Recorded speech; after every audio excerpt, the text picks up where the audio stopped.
అదిగా శ్రీనివాసరావు గారు, మీరు అది కాదండి, ఒక జర్నలిస్టు, ఎవరే జర్నలిస్టు, ఒక ఉందా గలప దీంట్లో ఉన్నారు. మీరు కూడా టైమ్స్ ఆఫ్ ఇండియాలో ఎక్కడ వచ్చిందండి? అయినో ఎవ్రీ డే నేను టైమ్స్ ఆఫ్ ఇండియా చూస్తానండి.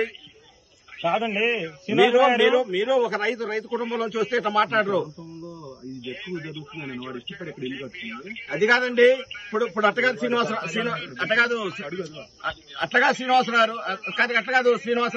శ్రీనివాసరావు ఒక్క విషయం చెబుతున్నా. అట్టగాదండి, మీ యజమానురాలు భారతీ రెడ్డి గారు కూడా మా అమరావతి మహిళ తాడేపల్లి ఇల్లు కట్టుకున్నారు. అంటే మీరు మీ మేనేజ్మెంట్ కూడా మీకు తిట్టినట్టు.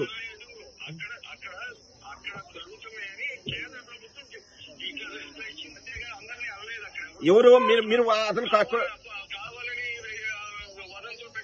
వదంతులు కాదండి శ్రీనివాసరావు గారు, అట్లా కాదండి. మీరు ఇట్లా ప్రచారం చేస్తే మీరు అమరావతి మహిళల మీద చేశారు. ఇదే రైతులు అండి, రైతు మహిళల్ని మీ ఇంట్లో ఆడాలి అంటే మీరు ఎంత బాధపడతారు? మీరు ఒక ఎంప్లాయీ సాక్షి ఇంట్లో ఆడాలంటే మీకు బాధ ఉండదండి శ్రీనివాసరావు గారు? ఆడాలని రోడ్ల మీద లాంటి సంస్కారం మీది శ్రీనివాసరావు గారు? మీరు ఎన్ని సంవత్సరాలు జర్నలిజంలో ఉన్నారు, ఆడాలని రోడ్ల మీద లాగాల్సిన మీ సంస్కారం అది? మీ సంస్కారం చెప్పండి. అది ఇది పద్ధతి కలే శ్రీనివాస గారు. అదిగా శ్రీనివాసరావు గారు, మీరు అది కాదండి, ఒక జర్నలిస్టు, ఎవరే జర్నలిస్టు, ఒక ఉందా గలప దీంట్లో ఉన్నారు. మీరు కూడా టైమ్స్ ఆఫ్ ఇండియాలో ఎక్కడ వచ్చిందండి? అయినో ఎవ్రీ డే నేను టైమ్స్ ఆఫ్ ఇండియా చూస్తానండి. కాదండి, మీరు ఒక రైతు కుటుంబంలోంచి వస్తే ఇట్లా మాట్లాడరు.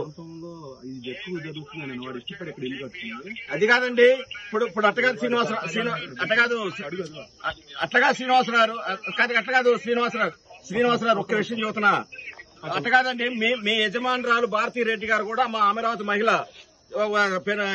తాడేపల్లి ఇల్లు కట్టుకున్నారు. అంటే మీరు మీ మేనేజ్మెంట్ కూడా మీకు తిట్టినట్టు.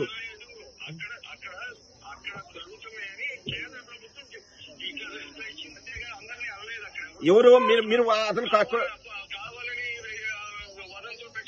వదంతులు కాదండి శ్రీనివాసరావు గారు, అట్లా కాదండి. మీరు ఇట్లా ప్రచారం చేస్తే మీరు అమరావతి మహిళల మీద చేశారు.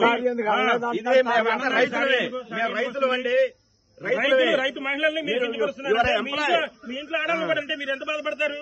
మీరు ఒక ఎంప్లాయీ సాక్షి ఇంట్లో ఆడాలంటే మీకు బాధ ఉండదండి శ్రీనివాసరావు గారు? ఆడాలని రోడ్ల మీద లాంటి సంస్కారం మీది శ్రీనివాసరావు గారు? మీరు ఎన్ని సంవత్సరాలు జర్నలిజంలో ఉన్నారు, ఆడాలని రోడ్ల మీద లాగాల్సిన మీ సంస్కారం అది? మీ సంస్కారం చెప్పండి. అది ఇది పద్ధతి కలే శ్రీనివాస గారు.